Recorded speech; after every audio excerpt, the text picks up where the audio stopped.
Hello student, welcome back to my YouTube channel commerce only commerce. आज जो सीखेंगे उस चैप्टर का नाम क्या है? उस चैप्टर का नाम है इंट्रोडक्शन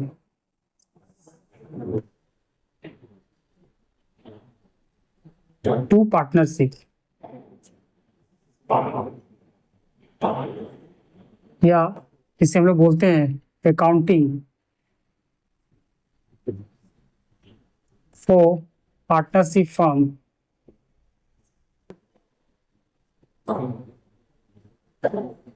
फंडामेंटल।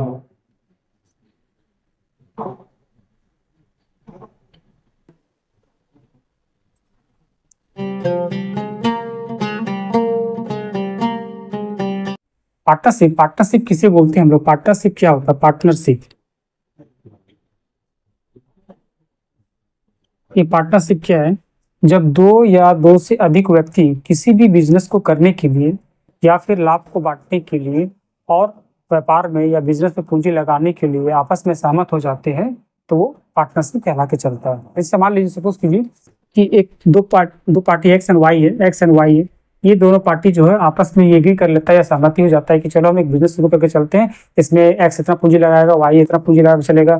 उसका प्रॉफिट जो होगा, प्रॉफिट शेयरिंग रेशियो क्या रहेगा, ये सब मिल के आपस में सहमति जता देते हैं या सहमत हो जाते हैं, तो उसे ही हम लोग पार्टनरशिप बोल के चलते हैं। ठीक है, अब एक पार्टनरशिप हो गया, उसके बाद ये एक्स और वाई जो होता है, नॉर्मली एक्स और वाई ये पार्टनर कहला के चलता है। इंडिविजुअली ये सब पार्टनर्स कहला के चलता है। एक्स पार्टनर हो गया, वाई पार्टनर हो गया। कलेक्टिवली ये लोग जो फर्म खोलते हैं, कलेक्टिवली जो फर्म खोलते हैं उसको हम लोग फर्म बोल के चलते हैं। ये फर्म हो गया, ठीक है, यानी एक्स एंड वाई करके ये फर्म हो जाता है कलेक्टिव। यानी इन दोनों को मिला के जो बिजनेस शुरू किया गया है, अभी बिजनेस का जो नाम है वो फर्म कहला के चलता है। ठीक है, उसके बाद पार्टनरशिप और फर्म हो जाने के बाद इन पार्टनरों के बीच में एक रिटर्न एग्रीमेंट होता है।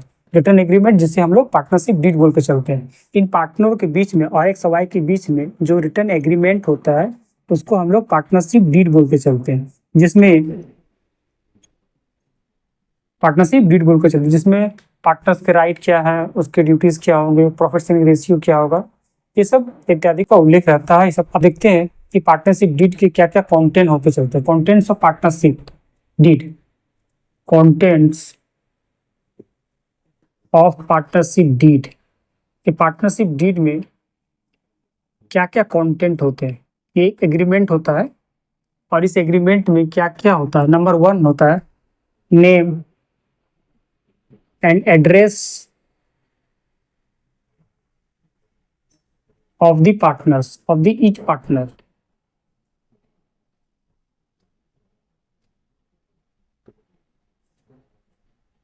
हर प्रत्येक पार्टनर या प्रत्येक साझेदार जो होते हैं उसका नाम और एड्रेस पार्टनरशिप डीड में होकर चलता है। दूसरा क्या होता है? Name, address and head office of the firms. Firm का क्या नाम होगा, उसका एड्रेस क्या होगा, उसका हेड ऑफिस कहाँ पर होगा, ये सारा डिटेल पार्टनरशिप डीड में होना चाहिए। तीसरा नंबर क्या है? All rights and power of partners.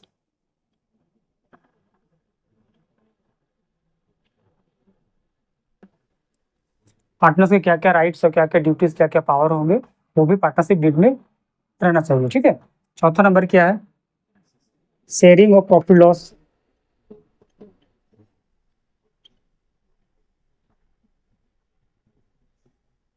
Next क्या है? The amount of capital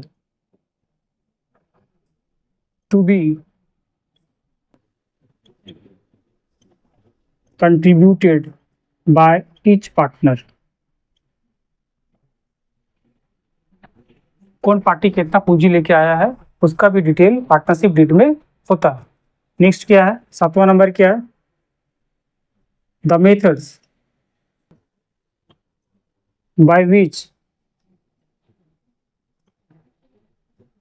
value of goodwill shall be calculated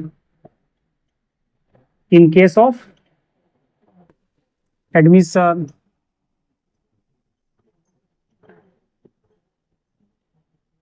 retirement and death of partner. अब देखते हैं कि पार्टनरशिप डीड अगर नहीं होता है तो क्या होता है, यानी कि पार्टनरों के बीच में किसी भी तरह का पार्टनरशिप डीड यानी कि रिटर्न एग्रीमेंट नहीं बना है, तो ऐसा सिचुएशन में या उस कंडीशन में क्या क्या होके चलता है। In the absence of partnership deed,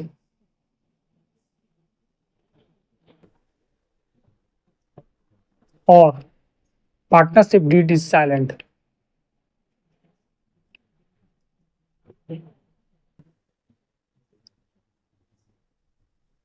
यानी कि पार्टनरों के बीच में किसी भी तरह का रिटन एग्रीमेंट नहीं हुआ है, तो उस कंडीशन में क्या होकर चलता है, तो देन क्या होता है कि provision of Indian partnership act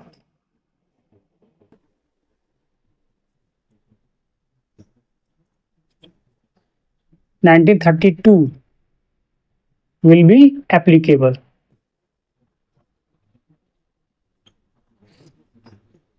अगर पार्टनरों के बीच में पार्टनरशिप डीड नहीं होता है या फिर रिटन एग्रीमेंट नहीं होकर चलता है, तो उस कंडीशन में क्या होता है कि इंडियन पार्टनरशिप एक्ट 1932 एप्लीकेबल हो जाता है, यानी कि लागू होकर चलता है। तो इसमें क्या होता है, इस कंडीशन में क्या होकर चलता है, number 1, profit and loss should be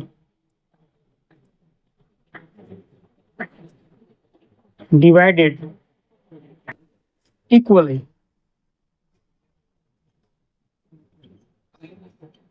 between or amongst the partner।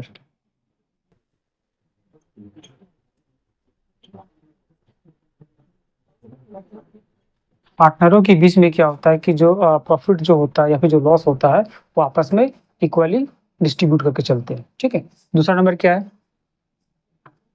Interest on capital या फिर सैलरी टू पार्टनर्स या फिर कमीशन टू पार्टनर या बोनस टू पार्टनर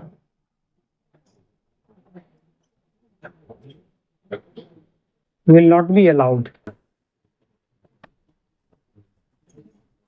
किसी भी पार्टनर को उसका कैपिटल पर इंटरेस्ट नहीं दिया जाएगा, सैलरी भी नहीं दिया जाएगा, कमीशन भी नहीं दिया जाएगा और बोनस भी नहीं दिया जाता है। ठीक है, उसके बाद तीसरा नंबर क्या है, इंटरेस्ट ऑन ड्रॉइंग्स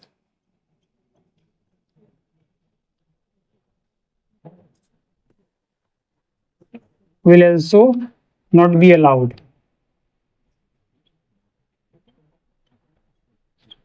ड्राइंग्स पर जो इंटरेस्ट होगा वो भी अलाउड नहीं होगा। फोर्थ नंबर और नेक्स्ट नंबर क्या है, interest on partner loan given to firm. अगर कोई पार्टी फर्म को लोन देता है तो ओनली 6% विल बी एप्लीकेबल। हम लोग देखते हैं कि प्रॉफिट लॉस एप्लीकेशन क्या होता है और इसका फॉर्मेट किस तरह से होके चलता है। Profit and loss application account जो होता है वो साल का अंत में बन के चलता है। जिस तरह से हम लोग फाइनल अकाउंट बना के गए थे, फाइनल अकाउंट साल का अंत में बन के चलता है, उसी तरह से प्रॉफिट लॉस एप्लीकेशन भी साल का अंत में बन के चलती है। हम लोग 11 में क्या कहते हैं कि 11 में फाइनल अकाउंट के अंतर्गत हम लोग क्या बना के गए थे, एक ट्रेडिंग अकाउंट बना के गए थे, प्रॉफिट लॉस अकाउंट बना के गए थे, और तीसरा क्या था, अब बैलेंस शीट बना के चलते थे। ठीक है, मैंने क्या किए थे, सोल प्रोप्राइटरशिप में जो था हम लोग पहला किए थे ट्रेडिंग अकाउंट, दूसरा किए थे प्रॉफिट एंड लॉस अकाउंट, और तीसरा क्या किए थे, बैलेंस शीट बना के गए थे। लेकिन पार्टनरशिप फर्म में क्या होता है कि ट्रेडिंग अकाउंट बनता है, प्रॉफिट लॉस अकाउंट बनता है, उसके बाद एक profit and loss appropriation account भी बनता है। Profit and loss appropriation account बनता है। Profit and loss appropriation account normally nominal nature का होकर चलता है। इसमें हम लोग क्या करके चलते हैं, इसमें सिर्फ और सिर्फ पार्टनर से रिलेटेड इनकम और एक्सपेंस को लेके चलते हैं। जैसे कि मान लीजिए कि पार्टनर्स को हम लोग कैपिटल पर कितना इंटरेस्ट दिए, पार्टनर को कितना बोनस दिए, पार्टनर को कितना सैलरी दिए, पार्टनर को कितना कमीशन दिए, रिजर्व कितना लेके आए हैं, पार्टनर से हम लोग इन ड्रॉइंग्स पर कितना इंटरेस्ट लेके चले, वो सारा डिटेल इसमें प्रॉफिट लॉस प्रिपरेशन में होकर चलता है। उसके बाद इसका जो बैलेंसिंग फिगर आता है वो बैलेंसिंग फिगर पार्टनर्स के कैपिटल में ट्रांसफर होके चलता है। ठीक है, अब हम लोग देखते हैं कि प्रॉफिट लॉस प्रिपरेशन का फॉर्मेट किस तरह से होकर चलता है। Profit loss preparation account, profit and loss appropriation,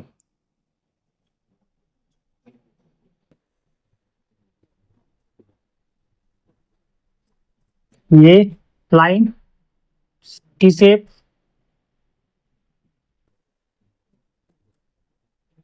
ये इसका particulars, amount, particulars, amount,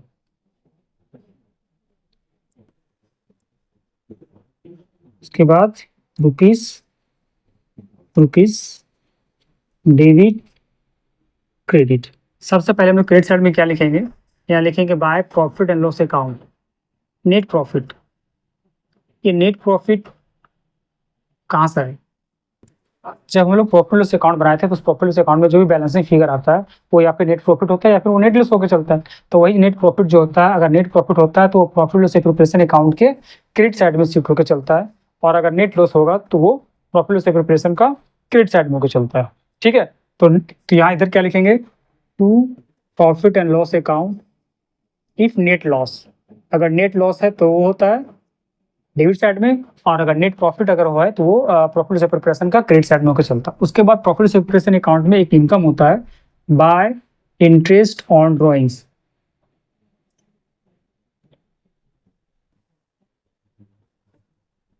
drawings का मतलब हम जानते हैं कि ड्रॉइंग्स किसे कहा जाता है, जो पार्टनर्स होता है अगर वो अपने पर्सनल पर्पस के लिए अगर फर्म से पैसा निकाल लेता है तो वो ड्रॉइंग्स कहलाता है। तो उस ड्रॉइंग्स पर पार्टनर्स को जो है वो पार्टनर्स को इंटरेस्ट देके चलना पड़ता है, और ये जो होता है फर्म के लिए इनकम होता है, इसीलिए इसे हम लोग प्रॉफिट लॉस प्रिपरेशन अकाउंट के क्रेडिट साइड में लेके चलेंगे।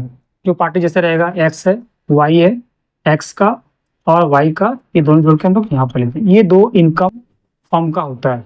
अब इस इनकम से हम लोग क्या करते हैं कि जो पार्टनर्स का रिलेटेड जो भी खर्चा होता है वो खर्चा हम लोग दे के चलते हैं। जैसे कि यहाँ पर हो गया interest on capital, interest on capital, कौन पार्टी कितना कैपिटल लगाया और उस पर किस किस हिसाब से इंटरेस्ट दे के चलना, किस रेट के हिसाब से इंटरेस्ट दे के चलना, वो हम लिख दिए। उसके बाद टू सैलरी टू पार्टनर, किस पार्टनर को कितना सैलरी मिल रहा है वो। उसके बाद to commission to partner, commission to partners, to bonus to partner.